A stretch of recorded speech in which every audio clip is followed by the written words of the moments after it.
Well, it is good to be with you. I'm glad I have this honor and privilege to share with you some of my thoughts and ideas and things I've picked up in the area of death and dying. Thanatological studies, thanatology, comes from the Greek word meaning darkness, and in Greek literature, darkness often represented death. So, thanatology, the study of death and dying. How I got interested in this was I was at seminary, and at seminary there's a class called Clinical Pastoral Education. And I took that during one of my semesters, but then was asked to do a summer work in that area, but working with the terminally ill. So I did 600 hours of working with people who were dying.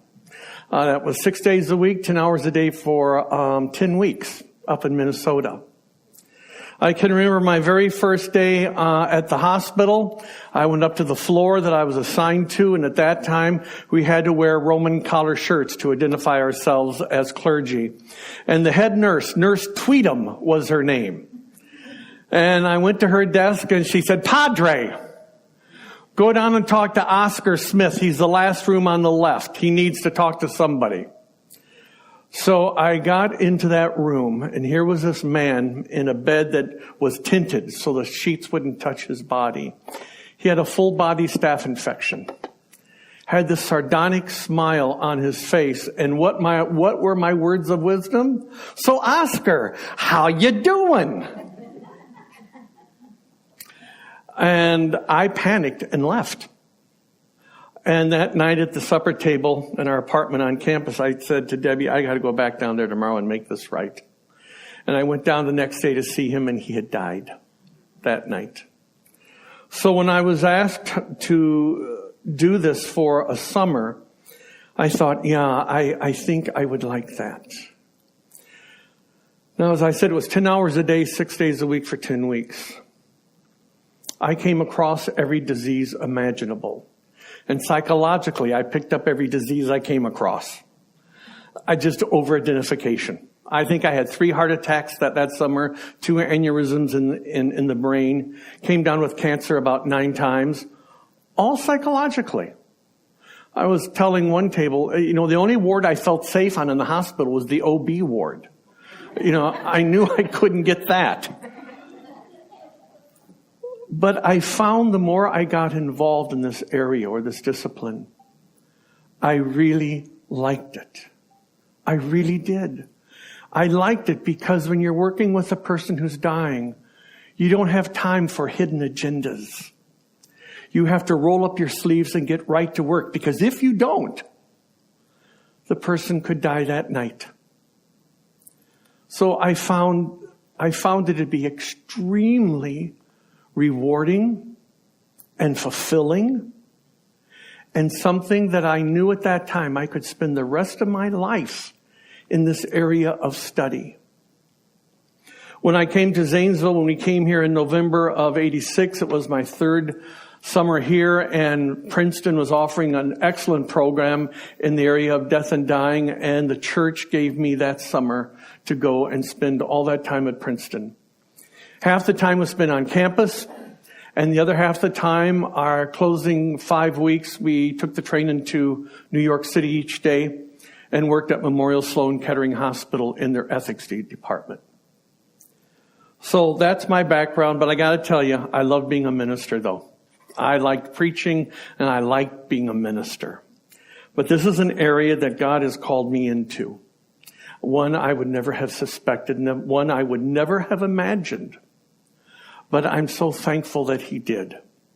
So today we're going to get started. I'm glad to see there's lots of people at the tables, because we are going to be doing some group stuff. But one of the group things, I'm just going to present a question, and I would like some of you to just call out something.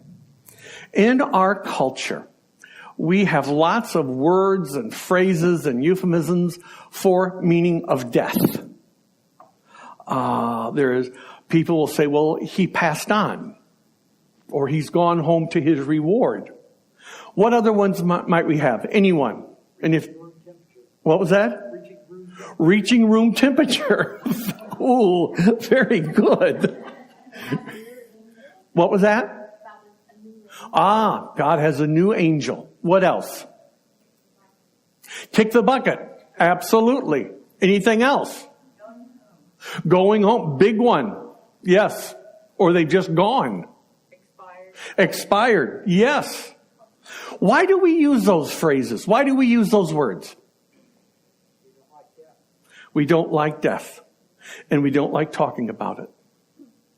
And that's understandable because God did not intend for us to die in his original plan. Death is an unnatural act. And because of the fall of humanity, we experience the sting of death. But it was not in his original plan that we should die. So death is very foreign. And yet it's something we will experience. And that's why it's so difficult for us to come to grips with our own impending death or the death of a loved one. It was interesting when I taught this class for so long at OUZ, I would ask, what are some of the phrases for death? One of them was clean up in aisle 4. Shaking hands with Elvis. Went over the rainbow to join Dorothy and Toto. Toe tagged. But we don't like using these terms, dead, died, or dying. And yet, that's what occurs. And we often say to a person, I'm so sorry that your loved one has passed on. Because we like to think, well, I want to protect them from hurting their feelings anymore, so I'll use a phrase or a word that really has no meaning at all. And in truth is, you're not trying to protect the person, you're trying to protect yourself. I don't want to have to say dead or died. Debbie and I were at a funeral some years ago for a person who experienced the death of a daughter in a tragic accident. And it was interesting listening to people going up in the receiving line as they greeted the parents. And the people would say, we're so sorry your daughter has passed. We're sorry about the accident. With things like that. Now, now your daughter has gone home. So I went up and I was shaking the mom's hand, and we knew them well. And I said, I'm so sorry your beautiful daughter has died. And the mom took me in arms and hugged me. And in my ear she said, she did die, didn't she? Yeah, she really did. So in my work in the area of death and dying, when somebody would come into my office, my first sentence would be, tell me how your loved one died. And that immediately we all knew what we were going to be talking about. Not tell me how your daughter passed or how your husband passed or when did they go home. It's when did your loved one die? So in the area of death counseling and working with friends and talking with friends who are dying, those are words okay to use. They can be used compassionately, lovingly, caringly. Death, dead, dying. Something that we do not need to avoid. Now also in this first half, we're going to do a kind of a gunshot thing, all different kinds of things about death and dying. Would you say that our culture is death accepting or death denying? Death denying? Okay. Why would we say that? You avoid it? Okay. Anything else? Right. Try to live as long as you can. Absolutely. Keep a person alive no matter what. Also, another thing that we do here in our culture, that we're the only culture in the world that does this. We embalm our dead. They don't do it in Europe. They don't do it in Canada. They don't do it in Mexico. They don't do it in the Far East. We do it. We embalm our dead. And people say that, it's grotesque. I don't think it is. Debbie's mom and my mom died long deaths of poor health. And I can remember when I saw my mom in the casket, Debbie saw her mom, our words were, oh, Mom, you look so nice. because there wasn't any pain.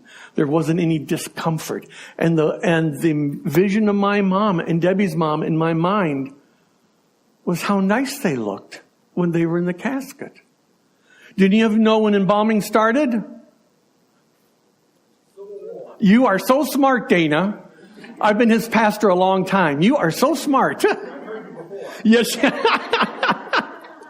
What happened was there were these young doctors, and back at this time, you only had to take 3 college courses among your other courses to be a doctor. And there were new chemicals coming out. The Civil War was just in full force. And these doctors would follow the battles. And after the battles would move on, they'd go into the battlefield where there were all these dead bodies. And they would look for bodies that had identification on them. And they would immediately, out on the battlefield, put needles into their veins, hold up the bottles, and put all the chemicals in them to preserve the body. Then they would write the family and said, we found your son on the battlefield. And for $29.95, we can send him home. And he'll look just like new. Really? So people sent in their $29.95. And the body was shipped home. And they had their son with them. When I was in 3rd grade in 1955, Mrs. Covey was my neighbor. And she was 105 years old. And in the summertime, she would invite me up on her front porch. I was the only kid she allowed on her front porch because I called her Miss Covey. And she had a woman who worked for her, and the woman would bring out a half of muskmelon with a big scoop of ice cream in it. And Mrs. Covey and I would sit on her front porch, and she told me when she was a teenager, she and her father walked downtown Elgin, Illinois, to join the Torchlight Parade, waiting for the train that came through town carrying Lincoln's body. And Lincoln was the first president to be embalmed. And Miss Covey said that the people, they had both sides. You get up on the train car, walk down the train car. They had Lincoln's body in the middle, and then you walked out the exit doors. They did that because the war had just ended. And the United States was in such upheaval that they wanted to show people that the president really had died. So now that I'm 70, I think I had a conversation with an eyewitness to President Lincoln's body. And I wish I could talk to her now. Because, what kind of questions does a 3rd grader have? Other than, can I have some more ice cream? But that's what we do in our culture, and we've done it ever since. And we're the only culture that embalms as a general practice. What I want to talk about now is something that is possibly the most difficult thing to talk about of all the things we're going to talk about today. And this is the whole issue of children and death. How do we deal with children when a parent dies, when a grandparent dies, when a sibling dies? How do we handle that? I have to share with you the worst horror stories I've heard in the last 37 years in this field have always involved children and how the families talked to children about death. Say mom dies, and the grandparents say to the grandchildren, well, God loved mommy so much that he wanted mommy all for himself and took her to heaven. What does that child learn to think about God? If God is a God of love, why did he take mommy from us? And heaven, what's that? Where is that? Can I go there? What's it like? Is she okay there?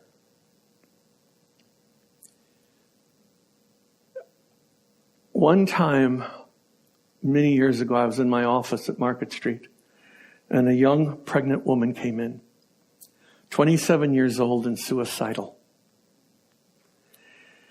And she was sharing with me when she was in junior high, she found out, she was told that her mother had allergies and would be spending time in the hospital. And one of the side effects to the allergies is that she would lose her hair. The young woman, mom, said, I didn't think that much about it. And she said, and then my mom did lose her hair.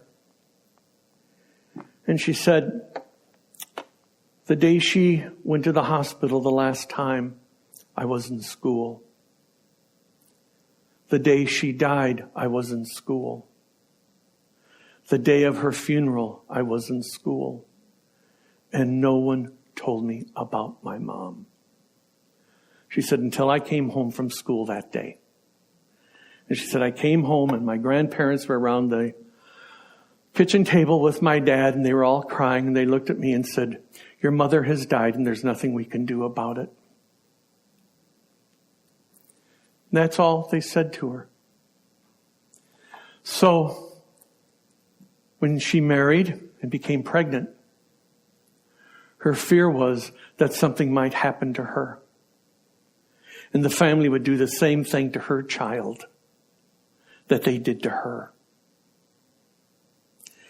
Children, how do we even get them to comprehend death? How do we even try to explain death to them when it's difficult for us to understand death? I have the answer.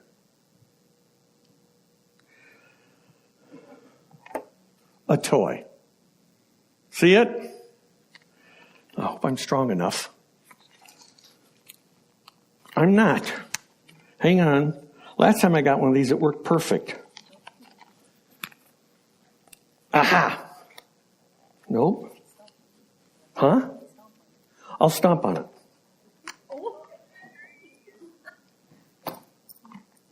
That's doing nothing. You know what this is? This is a new plastic. It has to be.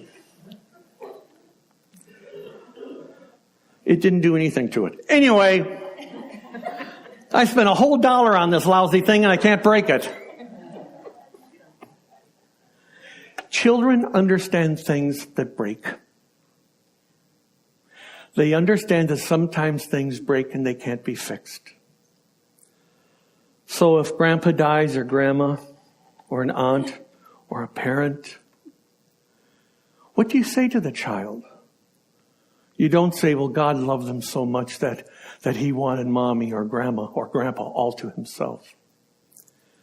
You can say there was something inside of grandpa that broke and the doctors couldn't fix it. They just couldn't.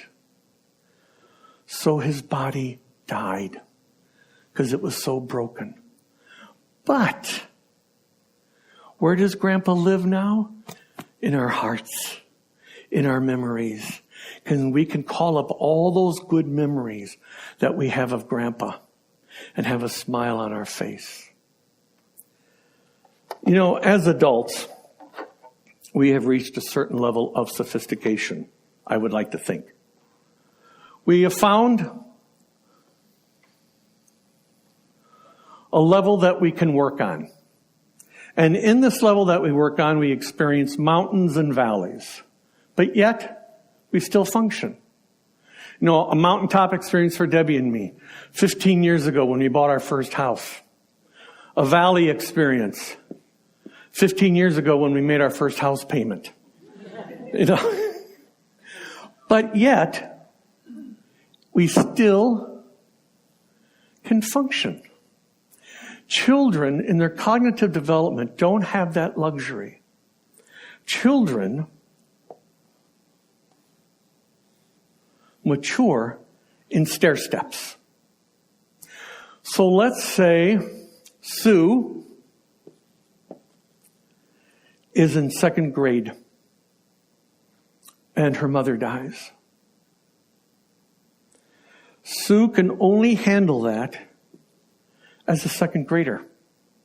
She can only handle that death as much as the cognitive development will allow.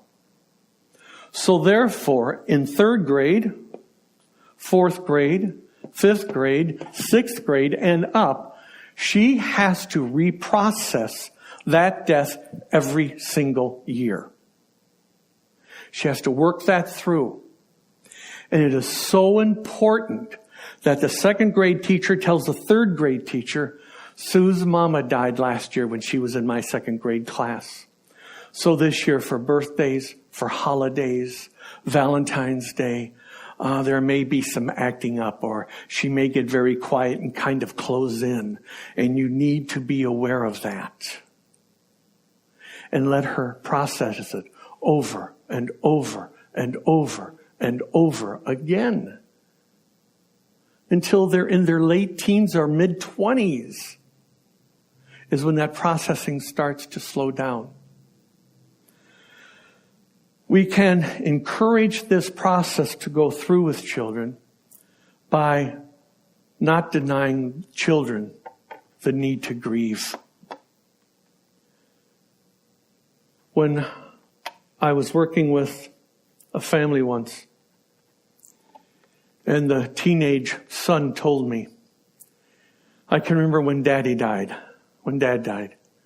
He said, I think I was around 8 years old.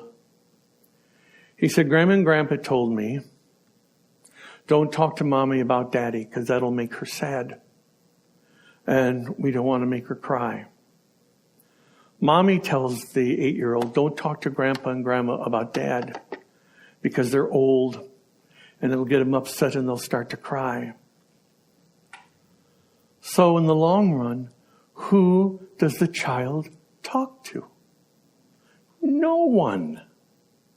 Because he's been told, don't bring Daddy up. Often, families will actually take pictures down or never mention Daddy's name again, when just the opposite should take place. Keep the pictures up. Talk about Daddy.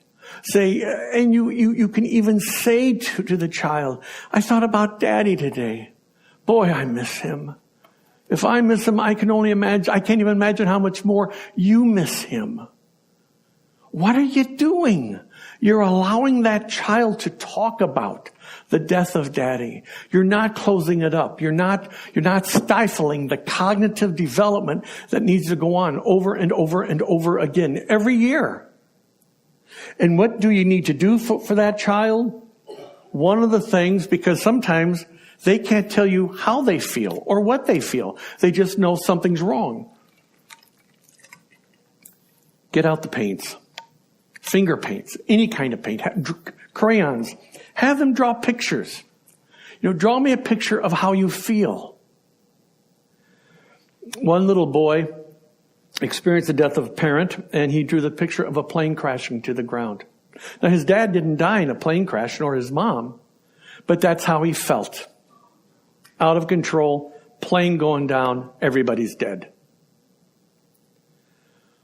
When we open up the conversation with children to talk about it, to vocalize about it, to draw about it, that's okay.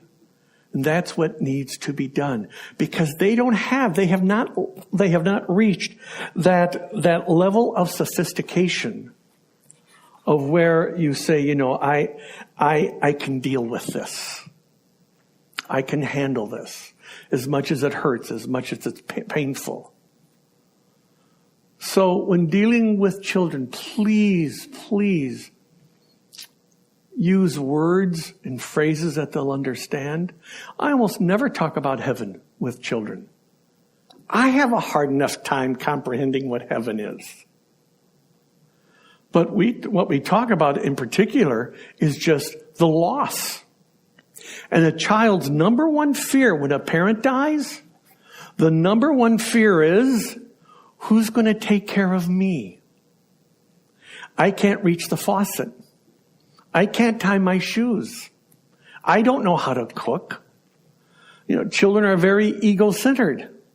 Who's going to take care of me? That's why in your family, if there's a parent with a terminal illness and there are small ones at home, Always reassure the children there'll be somebody to take care of you. You will not be left alone. We will be here. We're family, and we will take care of you. Any question or comment on that? Anybody take issue with that? Okay, very good. Now we're going to move on.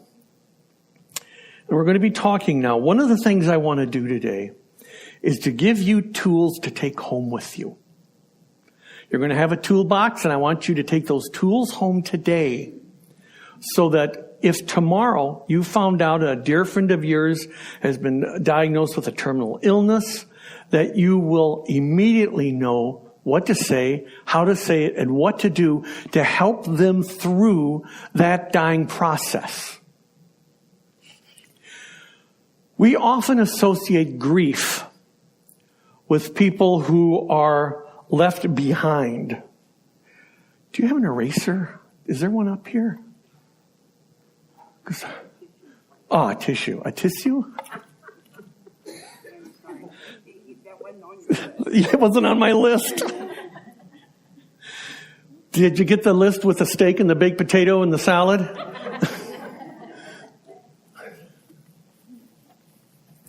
We often associate grief with people who've experienced the death of a loved one. But a person who is terminally ill is going through grief. It's a grieving process. They're grieving the fact that they're going to die. They're grieving the fact that life as they knew it is not going to continue. And in their state of terminal illness, this is the new norm. So grief just isn't the fact that we're working with somebody who's experienced the death of a loved one, but people who are terminally ill go through a grieving process. Now, you know as well as I do that many times when a person experiences the death of a spouse, they're sometimes left on their own. Studies show that friends of a person who is recently widowed will stay around another 6 months. And then they start reaching out to other friends. And the recently widowed person finds himself with fewer and fewer friends. So whether the person is experiencing the grief of a loved one or whether the person is experiencing grieving over their own life, there are certain things that hold true. So when I'm talking to you today about helping people through the grieving process, you can use this for a person who is recently widowed, or you can use this for the person who is grieving their own impending death. In 1969, Elizabeth Kubler-Ross wrote a book called On Death and Dying. And in that book, she said that there are 5 stages of death that people go through. You can even use the word 5 stages of grief that people go through. First of all, there's denial and isolation. And you don't need to write these down. The second one is anger. The third one is bargaining. The fourth one is depression. And the fifth one is acceptance. Now, Elizabeth Kubler-Ross did a great job bringing death and dying out of the closet in the medical field. She really did. Unfortunately, these 5 stages of death or of grieving do not hold true. This has been completely disassociated with in the area of death and dying. And what people are more involved with now is task orientation of helping people through grief. To work on tasks to help them through this process. So what I want for us to do today is not to follow these things of Elizabeth Kubler-Ross's, because doctors are starting to find out, well, there's a person that's in the 3rd stage of bargaining, but I haven't seen any anger yet, I haven't seen any denial, so how'd they get to bargaining? Or the person is in denial and they can't get out of denial. Or they never accepted it. So it really caused kind of frustration among counselors and people in the medical field, because sometimes the person was going through experiences that may not even been on that list. So what we need to do instead is involve ourselves in a task of working with that person. So the first task we're going to do in working with a person who is terminally ill is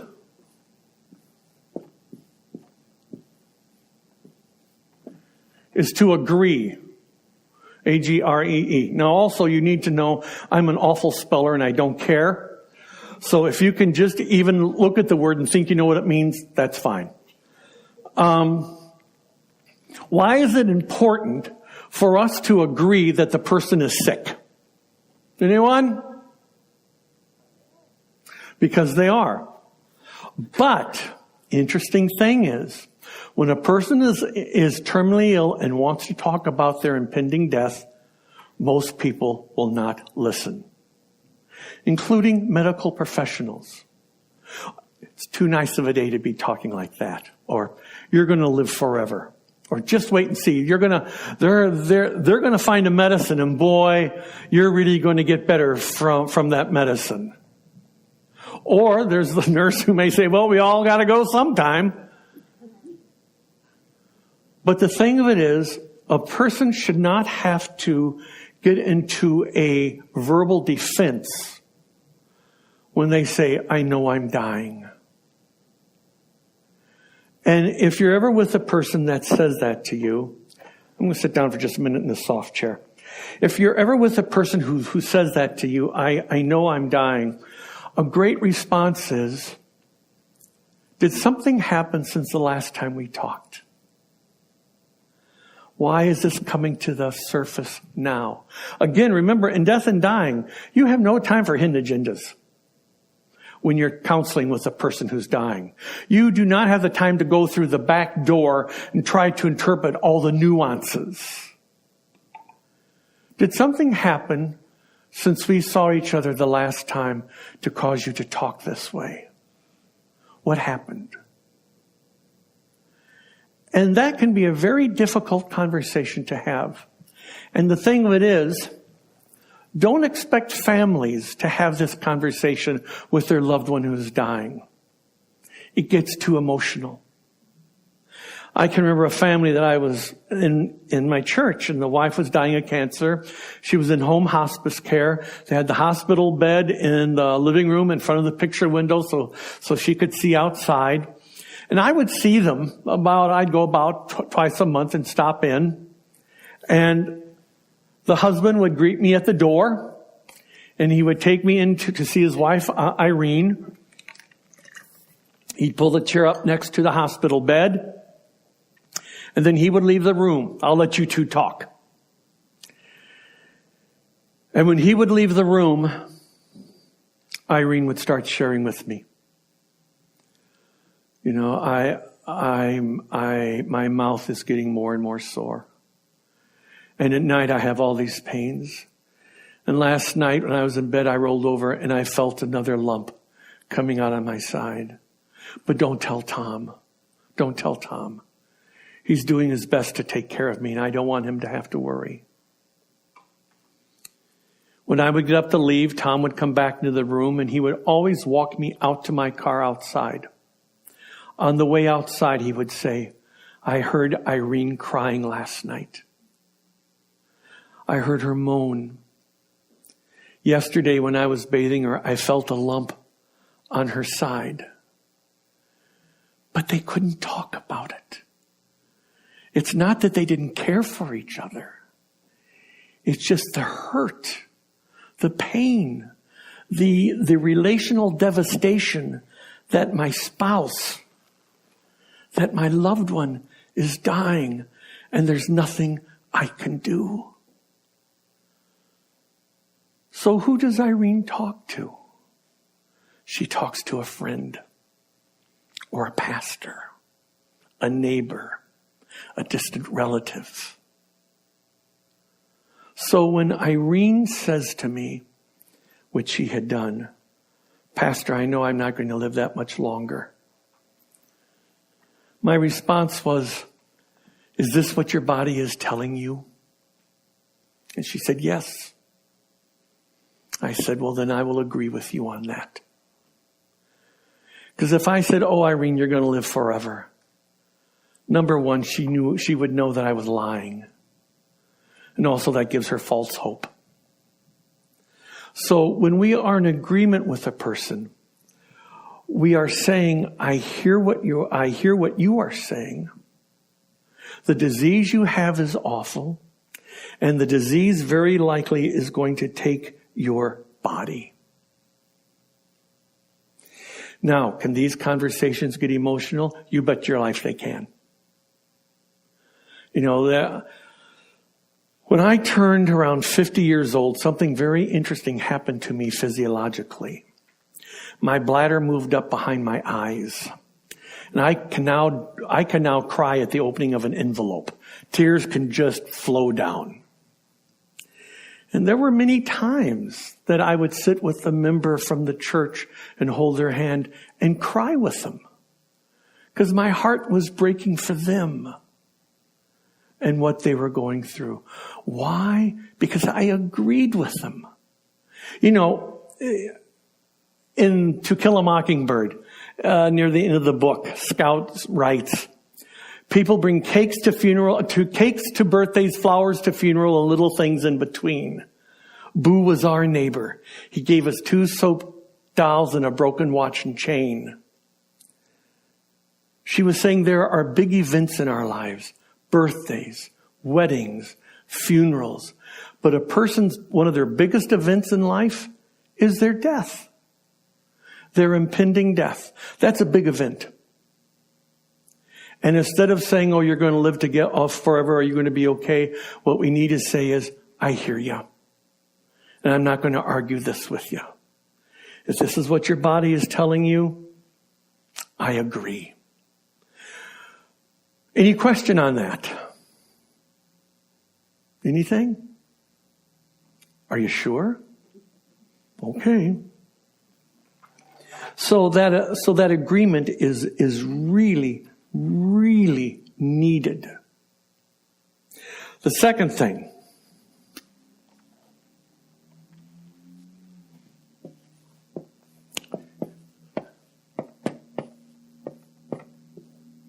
is to assist. To assist a person through the dying process. And we can do it, you and I. And you can do it in a minute. And the first way that we can assist is to have somebody and to say to the person, again, no hidden agendas. Say to the individual you're meeting with, I would like to know about you. What's your story? What were your hobbies? What was your job? What were the things that brought you happiness in life? This is needed because something very interesting happens. When a person is terminally ill, after a while, people no longer see the individual, they see the disease. So therefore, people have a tendency to talk over them and not talk to them because of the disease that they have. I know the gentleman who was the mentor in my life had a 7.5-year struggle with Parkinson's. And the last time we saw each other was 2 years before he died. He couldn't travel because of the Parkinson's. I couldn't travel because of my health. But we talked every week on the phone, often 2 to 3 times a week. And one time he said to me, I said, Harm, what's the most frustrating thing you have with Parkinson's? Is he said, people don't see me anymore. They see the Parkinson's. So when you're telling a person, tell me your story, what you're allowing that person to say is, in my mind, this is who I am. I'm still the same person now that I was 25, 30 years ago, except the body's changed. But in my mind, I am still the same. These are the hobbies. These are my joys. These were the things I love to do. And allow that person to share with you what's going on, of who they were, where they've come from. Now, in our society, we have a hard time listening. If somebody starts sharing with us, say a family starts talking to you about their trip for the first time, that they took the family pilgrimage down to Orlando, Florida, to go to Disney World. And they start telling you about Disney World. Often you will interrupt them. Well, we did the same thing. Did you go see so-and-so? Did you see this? Did you see that? And you're taking the entire story off of them and you're putting it back on you. And here they're trying to tell you their story, but you say, I got a better one. When my family gets together, I'm from a very small family. There's my sister and her children and Debbie and me. But we will, when we get together, maybe about once every 5 years, because we're all scattered, we'll play, Can You Top This? And we'll share some experience or something that's happened, and can you top this? Can you top that? I'm going to share the story, and you know which one. A year ago, this next month, May, my great-nephew got married in Memphis. And everybody was there from my family, and we all went back to my sister's house in southern Illinois for 3 days of being together, except the young bride and groom. And we were all there. And my great-nephew was there with his girlfriend. They are both in the Air Force, and they were stationed in England. And Kate was just this lovely young woman, just lovely as she could be. So we're all playing, Can You Top This? Well, being a minister, I thought I had the market cornered. So we were all done, and Kate said, who we had just met like the day before, I can top all of you. I said, well, bring it on, sister. Let's just see. Well, she said, my mother used to babysit for a family. And they had a real small baby. And my mother and the wife had to go get some groceries, whatever. And my mom was there with the baby, and the baby had a cold. And so she said, by the time the mom got back, she said, my mother was apologizing because she had to wipe the nose. The nose was all red and all chafed. And she said, I felt really bad. And the mom took the baby and said, I never bother with Kleenex. And she said, you don't. She said, what do you do? She said, I just bring the baby up and put the nose in my mouth and suck in. Debbie, Mrs. Johnston, am I lying? No. Can you top this?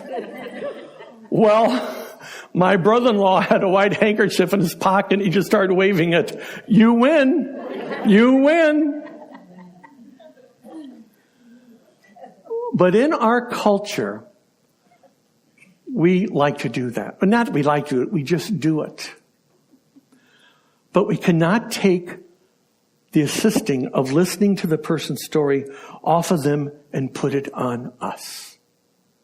We can't do it. Say things like, that's interesting. Or I'd like to hear more about that. Or why did you do that way? Or how did you feel when this was all done? What are you doing? You're encouraging them. You're saying, I want to hear more. I'm not going to share anything about me. I want to hear more. And you'd be amazed the things that you'll hear. You know, I have an aunt, my Aunt Jen. My dad's from a family of 16. Big family. And my Aunt Jen, you could never have anything worse than she had. If you said, I have a headache, Aunt Jen would say, you don't know what a headache is until you've had this head of mine. If you said your arthritis was bothering you, she would say, oh, let me tell you about arthritis. Doctor said my arthritis is the worst arthritis he's ever seen in his entire life. Worse. She would never let you tell your story. Ever. We were going to a family reunion. And this was my wife's first introduction to my family, to my dad's family. Every time we had family reunions, the state police were called in. Honestly, because of fighting. So we were at this park, And we were going to meet for one of our family reunions. Now, I had just recovered from cancer. And we knew Aunt Jen was going to be there. And Aunt Jen always dressed in black, just in case there was a funeral that she needed to go to. And we got there, and there must have been 75 or 80 people there. They had rented this Ramada at the state park. And we got there, and we got out of the car, and this is the first the family had seen me since my bout with cancer. And it was almost like something from the Ten Commandments. Instead of the sea splitting, the whole crowd split. Now, I'm at one end of the Ramada, and Aunt Jen's at the other. And she sees me. Scott! And I'm walking up toward her, and she's walking toward me. She said, I understand you've had cancer. I said, yes, Aunt Jen, I've had. Well, she said, I was at the doctor's last week. And he told me what I have smacks of cancer. Now, at this time, there are 70 people all listening very closely. I said, he did. She said, yes, he did. She said, what kind of cancer did you have? I said, well, Aunt Jen, I had testicular cancer. Yes! What's the one kind of cancer the old girl couldn't get? And you know what she said to me? Hard to say. How nice, and walked away. How nice? She couldn't top it. She wouldn't let me tell my story. And when you are with an individual, maybe somebody you've known for years, or maybe somebody that you have just gotten to know, when you ask to hear their story, and I'm absolutely dead serious on this, be prepared to hear things you may not want to hear. And this is not time to make a judgment call. This is a time to listen. When I was in Phoenix, there was a gentleman dying who I did not know, but the family wanted me to go visit with him. And I went into the room where he was, and you could just tell his death was close. So I agreed with him when he said, well, I know I'm dying. I said, well, if that's what your body's telling you, you probably are. And then I went into the assist mode. And I said, this may have been my second visit. I said, I don't know you that well. And I said, I'd sure like to get to know you a lot better. Tell me about yourself. Well, he opened up. But in the conversation, he shared with me that many years before, he had embezzled money from his company. And another guy took the rap for it. And he never came forward to confess that he was the one that did the embezzling. And an innocent man went to prison. I really didn't need to say anything. That guilt was heavy on his heart most of his life. And I wanted to say, how could you do that? How could you allow an innocent man to spend 9 years in prison? But at that time, I didn't need to say that. So when you ask to hear a person's story, you may hear some things that you don't want to hear. You become the one they're confessing to. And our job is to sit and listen. Now, if they ask you, tell me about yourself, you tell them. But your job there is to assist them and to let them tell their story. Now, it may take 10 minutes. It may take 3 hours. But at least they're saying to you, this is who I am. This is the me that I know, not just this disease. I have to tell you, as you can tell, I use a walker. Nothing inside of me works. I think one of the things that frustrates me the most in using the walker and not being able to do much is the little kids at the church at Market Street only know me as that old man that has the walker and the cha-ching bell on it. But the young adults that are 30 know that when we used to go down to Kings or down to Kings Island or Cedar Point, I went on every ride with them. Any ride that turned you upside down. Any kind of Ferris wheel. Boy, I was there. But physically, that's not who I am today. Though mentally, I would still do it.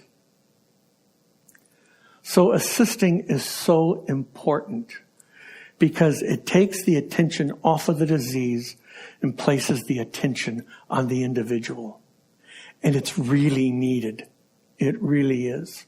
Okay, the next thing we're going to talk about in assisting is a project that you can do with the person that you're meeting with your family member or whoever. Now, the interesting thing about this is, how do you introduce something that you want somebody to do? So the first thing you say to the person who is in the dying process, first thing you say, and it's absolutely important, I need your help. Why is that so important? Makes them feel worthwhile. A lot of people who are terminally ill are not asked to help with a lot of things. So the first thing is, I need your help. And then you tell them what you need help with. And this is how I would introduce this project.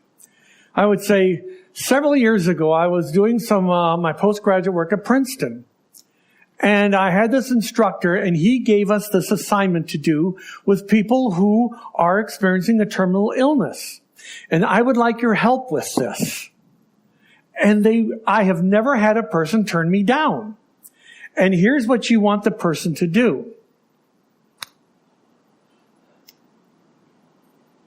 Debbie, let me know if is it L-A-M-I-N, lamentation, I-N?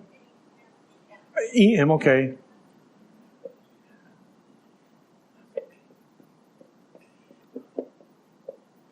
Have the person write a lamentation. Now, in the Old Testament, there's the book of Lamentations. And it is written in the Hebrew as an acrostic. An acrostic would be, say the first letter of each paragraph would follow the alphabet. A is for apple. The apple tree is in our backyard. B is for ball, basketball. C is for cat. We have one. Her name is Hasty Pudding. She has a sister, Tapioca. So we had pudding tats. That's an acrostic. Well, the book of Lamentations in the Hebrew language, each chapter starts with a different letter in the Hebrew and is an acrostic. So what you can do is, you can say, let's write a lamentation about what you're going through. Let's make some order in this. And that's the main purpose of writing a lamentation. You're putting in black and white what the person is experiencing. They're seeing it on paper. It's no longer something that's just out there. It's for real. So, when I had my cancer, my S for Scott was scared. I'm scared to death. I hate what's going on. 4 days after my surgery, 3 doctors stood at the foot of my bed and said I had 6 months to live. That was 37 years ago. Somebody was wrong. But it scared me. I just thought, what's going on here? The C was confused. I don't understand this. And honestly, my big confusion was, you mean I have just spent 8 years in college and graduate school. I'm in my first church, and after the first year there, I'm given 6 months to live. Are you kidding me? Boy, that's power. The O stood for out of control. Why is it I can control things outside of my body, and I can't control things what's going on inside of my body? The first T, treatment. What kind of treatment am I going to have to face? Notice after each word comes a sentence or maybe 2 or 3 sentences. Chemotherapy, yes, no. Radiation, yes, no. Surgery, yes, no. What are the avenues? What do I want to check off? And then the final T, total agreement. I wanted Debbie, the oncologist, the urologist. I wanted everybody to be in total agreement with what needed to be done. So when I looked at that, I thought, this is what I'm going through. This is what I'm experiencing. So when I tell a person, I'll work with them on it. I'll say, let's write this lamentation about your experience with the disease that you have. Now, the interesting thing is there have been times when the person will write their lamentation. I would go back to my office, put it on some fake parchment paper, run it off on my computer, and give it to them. The lamentation of Scott Johnston. Then I'd put the date on there. There were people I did this with that would want me to read that lamentation at their funeral. Or they would have copies of it made to hand out to people who came into the hospital room or the hospice room. Because it's putting some order in a life situation that's totally chaotic. Terminal illness. And I have to tell you, this really, really works. Now, you can use the person's name. You can use the name of the disease. You can even put the name of the hospital. Or you can do that any way you want. But here's where the homework comes in that you're going to do right now. I want you to get together with your table, and if there's not that many people at your table, move to another table. I want your table to work on a lamentation. You can have the name of a disease. You can have the name of the church, whatever name you want. But just don't say C, confused, if you're using the word cancer. What's causing the confusion? A, answers. What are the answers that you need to hear to the questions that you have? Does this make sense? Okay, assign somebody at your table as your spokesperson, because when I call on some of the tables, you're going to read to us out loud what the lamentation is of your table. Okay, I'm going to call on a couple tables now. And if you didn't get all the way done, just go as far as you can. This table here with the three ladies, what do you have? And speak real loud. Stand up, please. Wait a second. Just a moment. Yes? Yeah. It's right there. Yeah.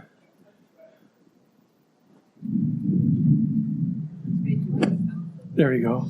Okay, I've called you all here today so that we... No. Okay. We chose the word leukemia, and we went down and used the names, the letters as they said. And the first one is loss. Will I lose my life?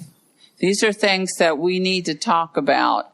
The E is, I want everyone to understand what I'm going through. The U is useful. I no longer feel useful. The K is kindness. Show me kindness. E is for events. Let me talk about the events of my life. M is memories. I still want to make memories. Illness. Talk to me about my illness. A is appreciation for my life and achievements throughout my life. Thank you. Here, why don't you give it to that table there? This table's next. We chose the word death as we began with D, of course. But death is definite. It's a disease. It's a disaster. It's difficult. And we often find ourselves in denial. Yeah. E, everyone is going to die. It's evident. It's expected. It's not easy. A, all-consuming. We have to accept it. It alters our lives. It alters the lives of everyone who surrounds us. And it affects us all. T is time. It's timeless. It's forever. It's thought-consuming. We have to trust, and it brings tears. H, and however we choose to define it or not define it, it involves heaven and it involves hell. F, it is heartfelt. It is helpful as we accept it. It's hard to accept. It's humbling. And death can be healing in many, many ways. Yeah, thank you. Can you take it to that center table right there in the middle?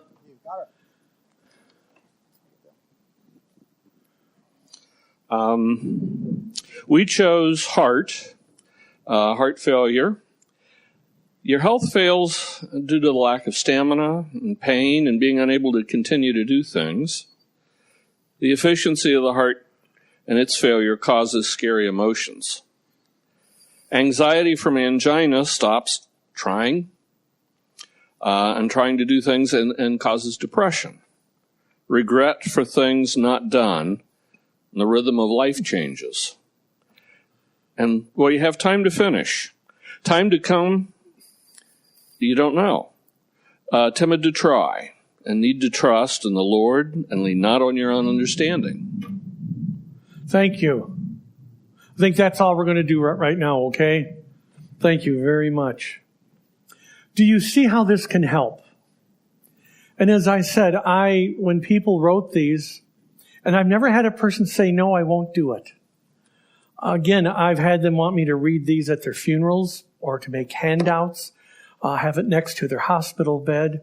I've had several people that framed them and had them buried in the casket with them. So this really does work because it gives you such a feeling to be diagnosed with something that you have no control over. Everything is out of control. And yet you need some order. You need something in black and white that you can see, that you can visualize, that you can write. And then that gives it your seal of approval. This is who I am and this is what I'm going through. So you can see how to agree with the person that yes, they are dying. And, it's not going to be much longer. And that you can assist them. You can assist them in them telling you their story. And also, be aware that once a person tells you their story, they may not want to talk to you again. Because sometimes they will have divulged too much. And they become very ashamed. And then to write the lamentation. And then the third thing that we can do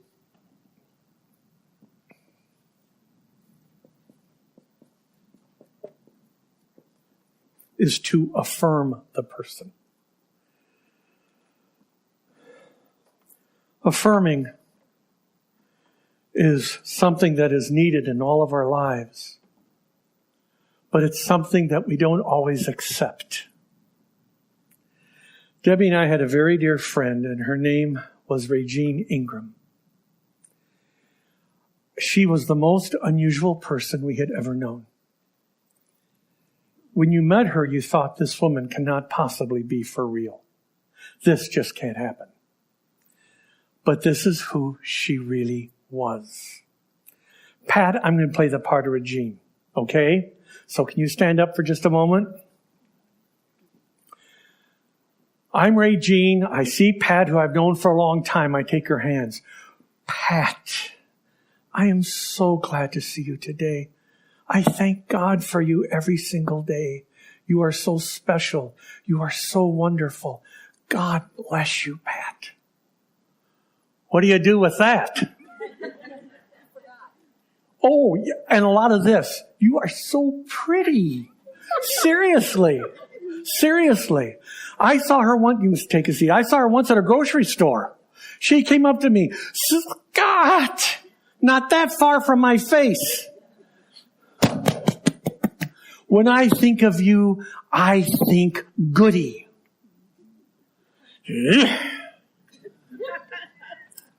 But that's who she really, really was. I was with her son one day. He was an adult, a career diplomat, working for the State Department. And I said, what was your mom like when you were growing up? There were 5 kids. He said, just the way you see her. He said, she never stood at the bottom of the stairs and say, breakfast, get your behind out of bed, time to go to school. She would come to each room individually, sit on the edge of the bed, hold her child's hand, and start praying for them out loud. And he said, we would wake up hearing our mom praying for us. for a safe day, for a good day. And then when they would wake up, he said she'd get real close to us and say, you know how thankful I am that you're my child. I love you so much. And then he said at night, she would go to each individual bedroom and pray for us. Out loud, we would hear it. And then she would say, I can't wait till tomorrow morning when I can see you again. What would that be like? That kind of affirmation. And she didn't care who you were, what your title was, what you looked like, what your socioeconomical status was. She was that way with everyone. When a person is dying, in all sincerity, we need to affirm them. To let them know that their life was not a mistake. That there was reason for them being on earth. That they had purpose. They had intent. That God made each of us unique individuals with different gifts and different talents. Now I got to tell you, that one guy that I told you embezzled that money, you know how I affirmed him? You're a person I will never forget. And he took that as a compliment. If we need affirmation in good health, how much more do we need affirmation in bad health? Because when a person's in bad health, they have a lot of time on their hands. Why was I here? What was my purpose? What good did I do? So you need to make sure that you can look at that person and say, I thank God that we met. That God saw fit for our paths to cross. Because I'm a better person for being with you. And it makes no difference of what your education is, what your social standing is. We can do that. Affirm one another. There was a family that in one of my churches that kind of a rough, tough family. I mean, they were rough around the edges. They really were. There were about 5 or 6 kids. Father was dying of lung cancer. They did not have a great house, but he was at home. And I told the adult children and the wife, if you ever need me, you call me and I'll be there. So on a cold February night with snow and high winds, I got a call. Pastor, you need to come over and see Pa. It's 1 o'clock in the morning. I go over there, walk up the broken steps of the front porch, and can hear all-star wrestling going on in the TV. And yet, I could smell popcorn. Popcorn. What better thing to eat at 1 o'clock in the morning than a bowl of popcorn? So I knocked on the door and opened up the door, and here's all the kids and all the grandkids watching wrestling. I said, am I here to eat popcorn and watch the fights? So the kids said, preacher, which they called me, can we talk to you in the kitchen? I said, sure. Now this was a large family, 6'2", 6'3", 350 pounds. And that was just the daughters. So we got in the kitchen. I was the smallest one in the kitchen. And I said, what can I help you with? We know Pa's not going to live much longer. And we want to tell him how much we love him. Is that okay? Yes, that's okay. So we went out in the living room, turned off the TV set. Pa was in a swivel rocker. So they moved some of the furniture away, and all the kids and grandkids joined hands around Pa in his swivel recliner. And one of the grandkids would twist him around, and wherever his foot stopped, that child or grandchild got to share a story of how much they loved Pa. Now, this was a family that didn't have much. And yet, they were doing everything textbook perfect. And the stuff I learned. One of the kids said, Pa, remember the time you got on Bowling for Dollars in Columbus? And we all got in all these kids, they had a little Valiant. That's how long ago it was. You know what car I'm talking about? Yes. And they said, and we stopped at Kmart, and Ma went in, and we all went in, and we all bought white shirts. We stood out in the parking lot taking the pins out of the shirts and putting them on when we got to the TV station. So they got to the TV station in Columbus on Bowling for $, and Pa won first place. And they paid him $500 in cash. And the kid said, on the way home, we went to a restaurant that didn't have a drive-up window. And they had cloth on the tables. And we went to putt-putt golf. And by the time we got back to Zanesville, we had 75 cents left. And they all howled at that. And Pa's face was this expression of joy. My life did have meaning. My life did have purpose. My children and my grandchildren, my wife, they love me. So as I was leaving, I was the only non-family member there, and I was the only one crying. And as we were leaving, I said, now, if anything happens, you let me know.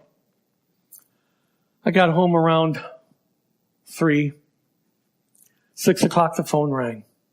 Squad just came. We're taking Pa down to hospice. Can you meet us there? So got back up, put my clothes on, drove down to hospice. Cold, snowy. Ma came in with her chenille bathrobe on and hair and rollers. And there we were. So Pa was just barely hanging on. So I met with the kids outside, and they said, what should we do? What should we do? I said, well, is Ma okay? I said, who's going to take care of Ma? Well, they all said, so-and-so's going to do her lawn, so-and-so's going to shovel the sidewalks, so-and-so's going to change her storm windows. You know, Ma's all taken care of, and one daughter-in-law was going to take her each week to the grocery store. Another daughter-in-law was going to take her out for lunch at least once a week. I said, Ma's all taken care of. I said, so why don't you go in and say to Pa, it's okay to let go. Ma's okay. So in we went, and they spoke in one volume loud. And we went in, Pa's almost comatose in the bed in the hospice building, and son leans over and says, Pa! His eyes open.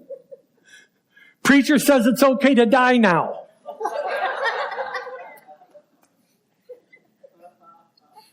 But Ma's all taken care of.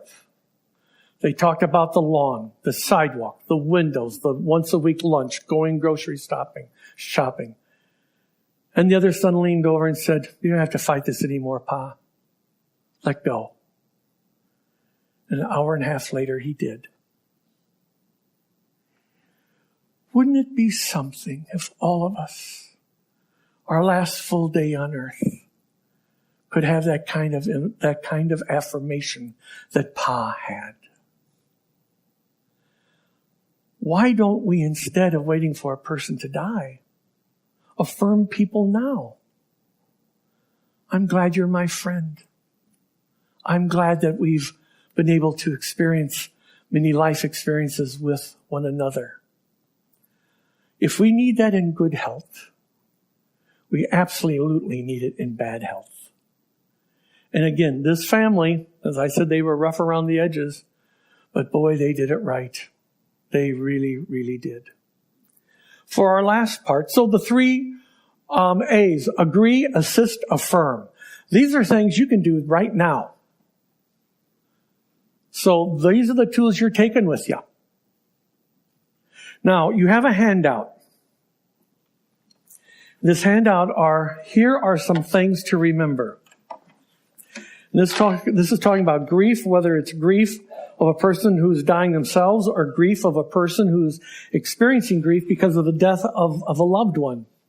There is no finish line. This is not a race. Grief has its own lifespan unique to you. Grief is not a period in one's life. It is a process. And it's a process that we can work through. The death of a loved one creates a relational amputation. Just like a person has an arm cut off because of an accident. And the cut is made to remove the arm. But it's sewn up and it heals. but a scar remains. And what we do is we learn to live with that scar. You know, I tell people when I had my first bout with cancer, they did what's called a radical midsection lumpectomy. So I tell people that the surgery is like the Mississippi River. Starts up here in Minnesota, goes down, takes a jog around in Cairo, Illinois, and empties into the Gulf. Now that was 37 years ago. Every day when I take a shower, what do I see? That scar. It's still there. Never going to go away. But I learned to live with it. Grief is the same way. There's an amputation, but it's sewn up. It heals, but a scar remains. And there's no finish line to it. My mom died when she was 83. June the 11th, every year when I was growing up, June the 11th, this is the day Daddy died. She was 10 years old, living in the hills of Kentucky, sharecropper, and her dad died of tuberculosis. Every year, this is the day Daddy died. Secondly, there is no time when pain and grief are completed. You grieve because you love, and love is a part of you. Love changes, but does not end. Thirdly, what will happen? What can happen as you allow your grief is that you will move differently with pain. It shifts. It changes. Sometimes heavy, sometimes light. I shared with you before that in my own personal life, very little inside of me works. And there are days, there are times when I'll be looking in the mirror or sitting watching a football game and I'll hear something, I'll think, what happened? What happened? I used to power walk, played golf 2 and 3 times a week. Anything I wanted to do, I did. And now I have to contemplate about brushing my teeth to make sure I'm standing securely in front of the mirror, hanging on to something with one hand and brushing my teeth with the other. It's things shift. They change. Now I can go for days and not think about that. And then there are some days where I think, what happened? Anger will happen. So will fear, peace, joy, guilt, confusion, and a range of other things. You will flash back and forth through many feelings, often several of them at once. And that is the truth. People who are grieving will say, Pastor, I don't understand it. I'll be laughing hysterically 1 minute, and 2 minutes later, I'm crying hysterically. That's what grief does. Our emotions take over. And let that happen. I've told people that who are going through a really strong bout of grief, that if there are days when you don't feel like going to work and you just want to sit in front of the TV set and watch old movies or turn on to ESPN and watch basketball or baseball or football or golf, or which all is not that bad. I will tell them, let it happen. Call up your boss, say, I can't make it in today. Stay in your bathrobe all day. You don't have to open up the drapes. Fix yourself a coffee, whatever you want to do, and sit down and say, okay, grief, you got me this whole day. There's some things I just don't want to do today. That's okay to do that once in a while. That's okay to do that. There's also, this addresses something. There's a grief called anticipatory grief. And I believe more people have talked to me about anticipatory grief than any other kind. Anticipatory grief happens often when a person is in home hospice care or just in home care, and the primary caregiver is the spouse. And let's say, like my friend who died of Parkinson's, it was many years that he suffered from that. And the last 3 years were a nightmare for he and his wife and his family, for him and his wife and his family. And I was talking to her one day, and I said, when harm dies, I said, there are 2 things you're going to feel, relief and release. Because I said, as he has been dying for Parkinson's inch by inch, you have been grieving his impending death inch by inch. So I said, you have seen the ravages that this disease has brought on him. And it was so bad that she would have to tether herself to him at night when they went to bed. Otherwise, he'd get up and he'd roam around and go outside. And he died, and Debbie and I were able to go down to Florida for the memorial service. And the first thing she did is she came up to me and said, "You're right. I feel relief and I feel release." And I've had many people come into me who have gone through anticipatory grief, and they'll say, "Pastor, there's something wrong with me." Well, what's wrong? I think I should feel worse than I do. I want to get out of the house now. A friend has asked me to go on a cruise. You think I could go? You think it's too soon? Go! That person was grieving the death of their loved one as the person was dying. So when the person does die, it's a feeling of, they're no longer suffering. They've been released from this disease. Relief and release. And anticipatory grief is very real. Very, very real. When my mom died, I never shed a tear because she had been sick for so long that I would not wish her back to experience that life that she went through. Okay, next one. As I said, anger will happen. Let it come. Sometimes you will be tired of grief. You will turn away, and you'll turn back, and you'll turn away. Grief has a rhythm of its own. Boy, does it. I've had people say, Pastor, last week I hardly thought about my husband or my wife. And now that's all I think about. There is a rhythm to it. It comes and goes and comes and goes. But eventually you will find yourself laughing more and crying less. But it's a healing process. And again, grief is not a period in our life. It's a process in our life. And it's a process that can go anywhere from 2 years to 5 years. But realize in grief, the second year is often worse than the first year. Because the first year, it's like you're operating and your body is full of Novocaine. You just want to get through the first Christmas, the first anniversary, the first birthday. You are on automatic drive, autopilot, just to get through the first year. The second year, the Novocaine wears off. And you realize this is the new norm. Let's go on. Grief can be absolutely crazy making. This does not mean you're crazy. And that's the truth. Because people say to me, "Pastor, I think I'm losing my mind." There have been 2 cases where I said, "I really think you are too." But I don't say that very often. But people will say, I think I'm losing it. Well, look what you've been through. Look what you have been through. That's okay to feel that way. There is no way to do grief wrong.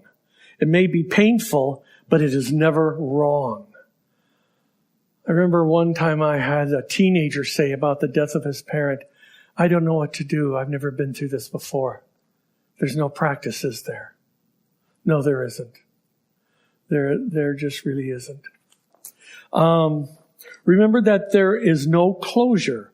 Grief is a part of love, and love evolves. Even acceptance is not final. It continuously shifts and changes. Grief is no closure. My granny was the joy of our family. She was the widow of a sharecropper in the hills of Kentucky. She did home remedies. I mean, you never wanted a cough in front of her because that night when you went to bed, she had the garlic press and you got garlic juice on your chest and she put a heavy cloth on it and then wrap you around. Or remember, an onion a day keeps the cold away. So when I was growing up, we had onions every single day. And fun. She was the joy of our life. The joy of our life for my sister and me. We would go to her house on weekends and my mom and dad would say, or my dad, this was his mother-in-law, but he loved her. He said, "Ma, now don't let them stay up late. They need to get to sleep." And Granny would just shove them out the door. Okay. Well, this was in the suburbs of Chicago. What came on Saturday nights at midnight? All-Star Wrestling. from the Chicago Amphitheater. There was Gorgeous George, Vern Gagne, all of these old wrestling stars. And my granny had a little black and white TV with those rabbit ear things. You had to twist it just a certain way. And then she would get popcorn, and she would serve popcorn in glass bowls. And then each, you have a big bowl, then we could just scoop the popcorn in our glass bowl. Then she had wine goblets, and she would pour Welch's grape juice in the wine goblet. Wow. And cloth napkins. This was class. And Granny would get on the living room floor in front of the TV set and yell and scream and beat her fist on the floor. It was a joy for my sister and me. A joy. She died 25, 30 years ago. And for me, there's still no real closure in her death. Because I wish our foster son could have known her. I wish you guys could have known her. Any of you remember the Beverly Hillbillies? And the granny? That was my granny. From top to bottom. And I remember one time, this has nothing to do with this at all. I had a friend named Johnny Dawson. His grandmother lived with him. And I was at his house one night, and his grandmother did something. He told her to shut up and go to her room. And she started crying, and she did. Now, fool that I was at Granny's house. And I told her to be quiet and to leave me alone. She about killed me. I had to go out and cut a switch off the weeping willow tree, bring it in, and I got on the back of the legs. Then she always had Sweetheart soap, this pink soap. Had to take 3 licks off of the Sweetheart soap. And the worst part was the shame. As good as your granny's been to you. Well, that's all I needed to hear. But for me, that's a death I've had almost no closure on. Because I miss her to this day. The truth is, you will seize up in the face of pain and soften into it again and again. Both things in rapid succession, and both things with silence in between. You will find ways to live inside your grief, and in doing so, it will find its own right place. Going on. Your love and your grief are bigger than any stage could ever be. The only way to contain it is to let it be free. Acknowledge the fact there is going to be grief. And it's just going to be part of the territory. And you can't run from it, and you can't deny it. So, learn to live with it, and accept it, and invite it into your life. It's 1:12. How's that for timing? It's been a joy being with you all today. You've been a good group. And as Pat shared, this is my last workshop. And what better place to do it than in a church? And to have a group like you. Let's stand and close with a word of prayer, all right? Our gracious God, we acknowledge the fact that the time will come, the day will be here, the event will take place when we will all give up this physical body. And as Christians, we acknowledge the fact that there is more to life than just here on this earth. There is an eternity waiting for us, an eternity we are already living in because we know nothing can separate us from your love. We pray for each one of us here that you would use us as tools, that we can help people through their grieving process, through their dying process, and that we will be able to assist them in their time of need. So, Lord, use us any way that you see fit. We ask, Lord, now for your blessings to be upon us, that you would watch over us, guide us, and protect us. In Christ's name we pray these things. Amen.